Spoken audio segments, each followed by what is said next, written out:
Kabilang ang Pilipinas sa mga posibleng maapektuhan ng kautusan ni US President Donald Trump na pansamantalang ipatigil ang foreign and aid assistance ng Amerika.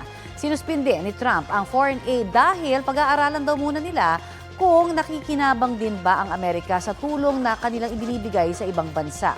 Balitang hatid ni Mark Salazar.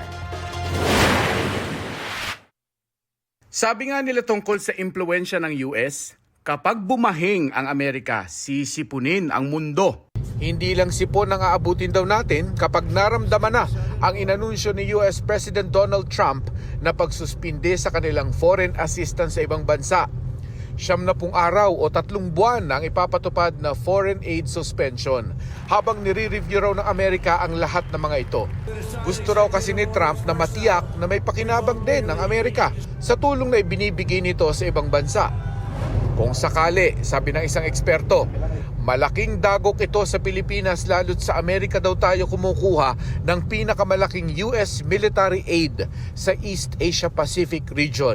Ito ay dapat na maging wake-up call sa Pilipinas na hindi tayo pwedeng umasa na para depensahan natin, ipagtanggol natin ang ating teritoryo, kailangan andyan dyan lagi ang Amerika.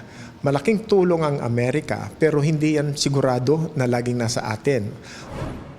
Pero sinasabi ng datos ng GMA Integrated News Research na mas higit ang epekto ng suspendidong US foreign assistance sa ating kakayahan sa kalusugan, agrikultura, disaster at education.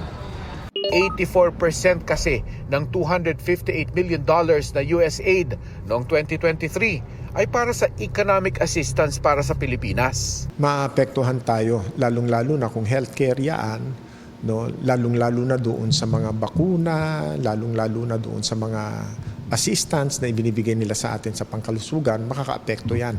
Ang US Agency for International Development ay nandito, marami din silang mga programa dito, meron silang mga capability programs para po sa ating mga ahensya. Matitigil yan kung sinasabi nila na hindi sila pwedeng mag-disburse. Lilinawin pa rin natin kung damay ba sa suspension order ni Trump ang kanilang mga Official Development Assistance o ODAs.